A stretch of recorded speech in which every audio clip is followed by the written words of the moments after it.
இதெல்லாம் சின்ன சின்ன ம். விஷயங்கள். அதுக்கு நம்ம அடிமையாகிறது, பாபாக்கு அடிமையாகிறது எவ்வளவு உயர்ந்த ஸ்திதி. கண்டிப்பா, கண்டிப்பா. அனைத்தையும் கொடுக்க போறார். அத புத்தி தெளிய வைக்கிறார். நீ எப்பவுமே இருக்கிற. எல்லாரும் எப்பவும் இருக்கிறாங்க. எதுக்கு பற்று? உன் தொடர்புல வந்துட்டதுனால அவங்களுக்கு நீ பொறுப்போ, அல்லது உங்களுக்கு அவங்க பொறுப்போ கிடையாது. எப்பவுமே நான் தான் உனக்கு பொறுப்புன்றாரு பாபா. ம். அவருகிட்ட இருந்து வாங்கிட்டு வந்தது தான் எல்லாமே. அந்த வரமெல்லாம் காலியாகும்போது மீண்டும் வரத்தை நிரப்பிக்கோ. மத்தவங்கள பத்தி நீ கவலைப்படாத. ஏன்னா, அ தாயும் சேயுனாலும் வாயும் வயிறும் ஒண்ணுன்னுவாங்க. அதே ஆமா. மாரி அவனவன் சிலுவையை அவனவன் தான் வேற. சுமக்கணும். ஆ ஆமா.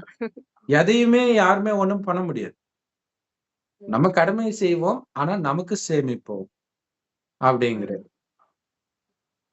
ஏன்னா இங்க பற்றை வெல்வதில் தான் எல்லாமே இருக்குது. அதுக்காக தான் பாபா கிட்ட அர்ப்பணம் ஆகுறது.